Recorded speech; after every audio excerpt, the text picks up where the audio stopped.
क्या बात है। अस्सलामुअलैकुम, वेलकम अमीन हफीज साहब, किला शदूर म्यूजियम। बहुत मेहरबानी जी। अस्सलाम वालेकुम। अस्सलाम वालेकुम। क्या नाम है जी आपका? जी मेरा नाम गुल नबी है और मैं इस किला शदूर म्यूजियम का इंचार्ज हूँ। वाह वाह, गुल नबी साहब ये जो कैलाश म्यूजियम है इसके इंचार्ज हैं और इन्होंने हमें वेलकम किया है अमीन हफीज साहब को। तो आपको मेरा नाम कैसे याद हुआ? मैं तो आपकी डॉक्यूमेंट्रीज जो है वो ज़्यादातर सोशल मीडिया पे देखता रहता हूँ और मैं बहुत ज़्यादा पसंद भी करता हूँ। अमीन हफीज साहब की डॉक्यूमेंट्रीज को ये देखते रहते हैं सोशल मीडिया पे, डिस्कवर पाकिस्तान पे, इसलिए ये तो अब म्यूजियम के बारे में ये कितनी ज़बरदस्त बिल्डिंग है, इस बिल्डिंग के बारे में कुछ हमें बताएं। 2004 में ये बनाया गया। ग्रीक वॉलंटियर एक टीम है जिसका टीम लीडर जो था वो अतनासिस था। तो वो यहाँ पे कुछ 15 साल रह चुके। उन्होंने कल्चर के बारे में सीख के फिर उन्होंने यहाँ के कल्चर को प्रिजर्व करने की खातिर उन्होंने ये बिल्डिंग खड़ी की जो 2 साल इस पर लग गए। ठीक है, इस बिल्डिंग को अगर आप देखें तो इसके आर्किटेक्चर फीचर जो है वो सारे कैलाश के जो लोकल आर्किटेक्चर एलिमेंट्स हैं वो सारे इसमें वो शामिल करके और मुझे लगता है कि इस म्यूजियम में जो लकड़ी इस्तेमाल हुई है वो दियार की लकड़ी है। जी जी, इसमें बहुत जबरदस्त किस्म की बड़ी खास लकड़ी है, बहुत ज़्यादा पायदार लकड़ी है और ये लोकली इन पहाड़ों पे अवेलेबल है। इसी लकड़ी को इस्तेमाल करके इन बिल्डिंग को बनाया गया है। ये बिल्डिंग जो है अंदर से एक कंक्रीट फ्रेम है जो कि सीज़मिकली प्रूव है और ये ग्रीक आर्किटेक्चर का एक एलिमेंट है। ऊपर से ये कैलाश आर्किटेक्चर का कवर चढ़ाया गया है। अच्छा अच्छा अच्छा। तो अच्छा ये बताएं कि म्यूजियम में क्या क्या चीज़ें हैं इस म्यूजियम के अंदर? म्यूजियम के अंदर ज़्यादातर बल्कि सारे कैलाशा कल्चर जो है इनके ट्रेडिशनल ऑब्जेक्ट्स रखे गए, इनके बिलीव्स के हवाले से, इनके रहन सहन के हवाले से, इनके खाने पीने, इनके रवायात, इनके जितने फेस्टिवल हो रहे हैं, टेंजिबल एंड टेंजिबल जितने भी चीज़ें हैं वो सारे यहाँ पे विजिटर्स के लिए डिस्प्ले पे रखी हुई हैं ताकि ये चीज़ें बाद में अगर नापैद भी हो जाए तो हमारे पास यहाँ पे चीज़ें मौजूद हों जिससे विजिटर, स्टूडेंट्स और रिसर्चर जो है वो अपना मकसद जो है हासिल कर सकें। ये बताइएगा कि यहाँ पर एंट्री फीस कितनी है और कब से कब तक खुला रहता है? यहाँ पे जो केपी गवर्नमेंट ने, रेवेन्यू डिपार्टमेंट ने जो पॉलिसी बनाई है उसमें ये है कि लोकल जो हमारे टूरिस्ट आते हैं वो 50 रुपये फ़ीकस उसका एंट्री फीस है। स्टूडेंट्स के लिए उसमें गुंजाइश है 20 रुपये है और जो फॉरेनर्स आते हैं तो उसके लिए जो स्टैंडर्ड है वो 500 रुपीज़। 500 रुपीज़। जी जी जी। तो ये बंद भी होता है किसी दिन? जी जी, ये सिर्फ जुम्मे के दिन बंद होता है, बाकी तमाम दिन खुला होता है। तमाम दिन 9 बजे से लेके 5 बजे तक ये खुला रहता है। ज़बरदस्त। और इस म्यूज़ियम के बारे में कोई बात बताएं जो हमारे नाजरीन के मालूमात में इजाफा हो। इस म्यूज़ियम को अगर कोई स्टडी करना चाहे रिसर्च बेस के लिए, ये वैसे स्टडी के लिए कैलाश कल्चर को, उसके कल्चर को सीखने के लिए, तो एक छत के नीचे आपको सारा कैलाश कल्चर समझ में आ जाएगा। हाँ, ये कितनी खूबसूरत बात बताई है जो इंचार्ज हैं कैलाश म्यूजियम के। वो कहते हैं कि यहाँ इतना रिच जो कैलाश कल्चर है वो यहाँ पर मौजूद है। अगर कोई स्टूडेंट, स्कॉलर यहाँ पर तहकीक करना चाहे कि कैलाश कल्चर क्या है, उनकी रस्म व रिवाज क्या हैं, उनकी इबादत के हवाले से तफसीलात क्या हैं, रहन सहन के हवाले से क्या तफसीलात हैं, तो यहाँ पर एक मुकम्मल रिसर्च पेपर, अगर कोई थीसिस लिखना चाहे, इवन PhD कोई करना चाहे, तो तमाम मालूमात यहाँ पर मौजूद हैं। चलें अब हम अंदर चलते हैं।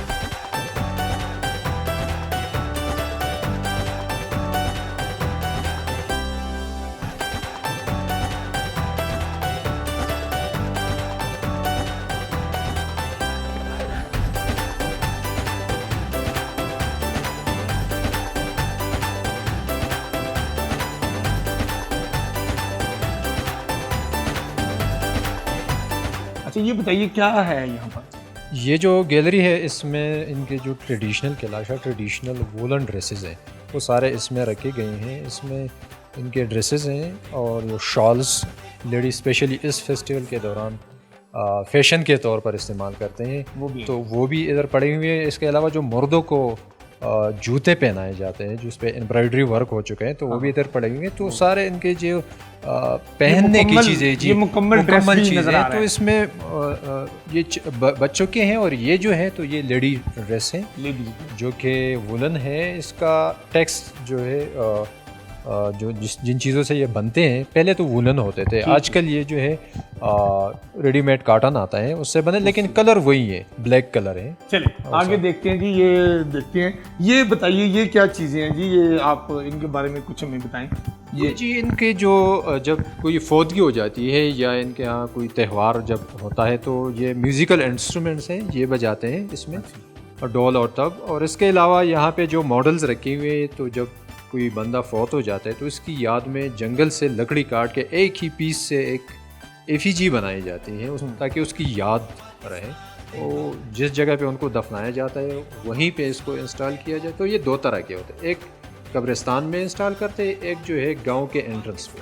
अगर कोई एमिनेंट बॉडी है तो उसके लिए एक जो गांव है उसके एंट्रेंस पे भी लगाया जाता है। हमें दिखाएं जी, ये गैलरीज बनाई हैं, ये क्या है? ये जी कलाशा वेरांडा है, उसका एक मॉडल बनाया गया कि एक्चुअल वेरांडा किस तरह होता है कलाश का, ठीक है। ये उसका एक मिनी मॉडल है।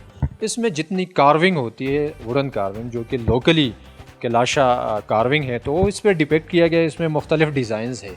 जितनी भी चीज़ें कलाश कल्चर में इस्तेमाल होती है वो लोकली अवेलेबल जो मटेरियल है वही इस्तेमाल और होते हैं। दियार की लकड़ी जी जी, यहाँ सारे जंगल पहाड़ जो है जंगल से बड़े पड़े हुए हैं। यहाँ कैलाश में जितना जंगल है और जितनी लकड़ी है वो दियार की है। हाय अगर मीन फी साहब यहाँ से कोई लकड़ी ले जाके उसका खास फर्नीचर बनाना चाहें तो उसकी इजाजत है यहाँ? फॉरेस्ट वाले आपको डायरेक्टली पकड़ के जेल में डलवाए। नहीं देखिए, मैं लकड़ी अगर खरीदना चाहूँ जी प्रॉपर प्रोसीजर है तो वो लकड़ी मिल सकती है। बिल्कुल। चलिए अब हम आगे चलते हैं जी, हमें और दिखाइए क्या क्या चीजें हैं। हाँ, ये देखें कैलाश की जो ड्रेस होता है और उसके ऊपर जो कैप होती है, जी ये महल वो तैयार हो दस्तकारी जो जितनी भी 80s से पहले इनकी जितनी भी रोजमर्रा की जिंदगी के इस्तेमाल की चीजें होती थी तो वो लोकली अपने घर के अंदर ही बनाते थे।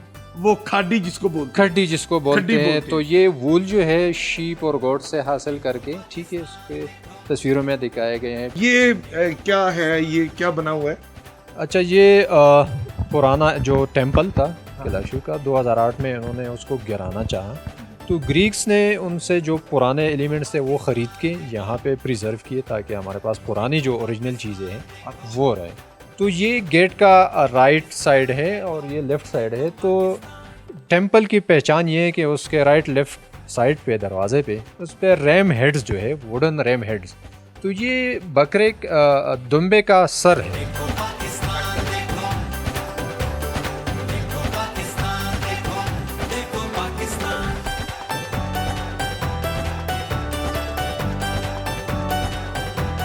ये क्या असला कोई नजर आ रहा है, ये क्या है जी? ये वेपन्स का एक छोटा सा शोकेस है।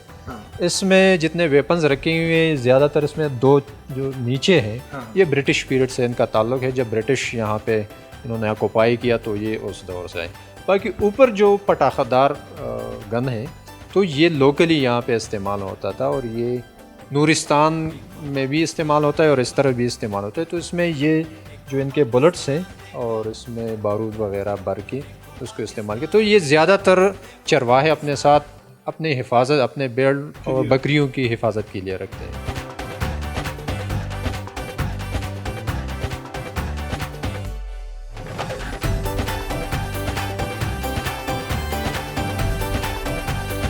म्यूजियम में हमने जहां आपको नित नई चीजें दिखाई, वहां पर हम आपको एक ऐसा घर भी दिखाने जा रहे हैं जो 250 साल पुराना है और इस घर को गांव से उठाकर ओरिजिनल हालत में यहाँ पर प्रिजर्व कर दिया गया है।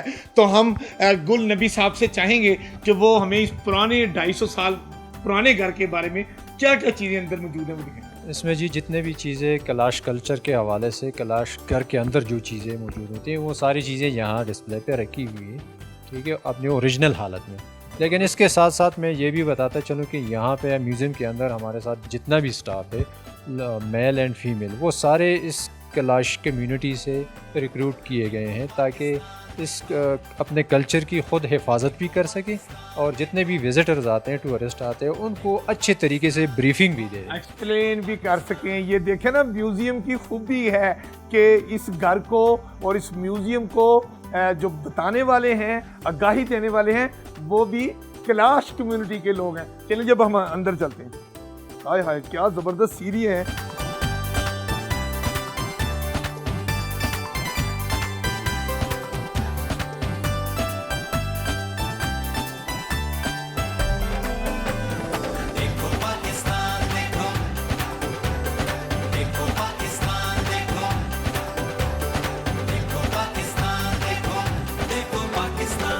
ये मुझे लगता है कोई मश्क है, वो जैसे किसी जानवर की खाल से नहीं बनी होती, ये मश्क है।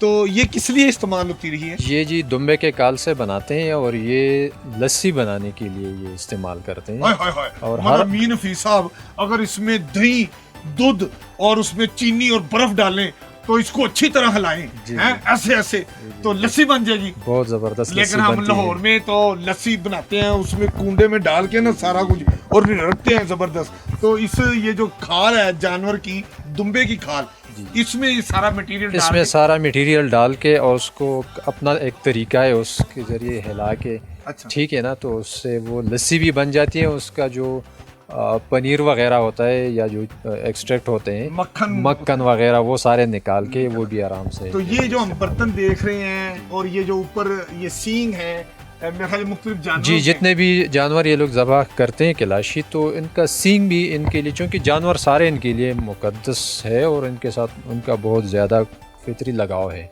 ठीक है। तो इनकी सींग भी ये लोग ज़ाया नहीं करते। ये घर के अंदर, कमरे के अंदर या गेट के ऊपर जो है बाहर, वहाँ पे लगा के ये इस तरह करते हैं। तो ये, और इसको जला के उसका पेस्ट बना के टेम्परेचर को डाउन करने के लिए भी इसको यहाँ माथे पे और चेहरे पे लगा के इस्तेमाल करें। एज ए मेडिसिन भी इसको इस्तेमाल करते हैं।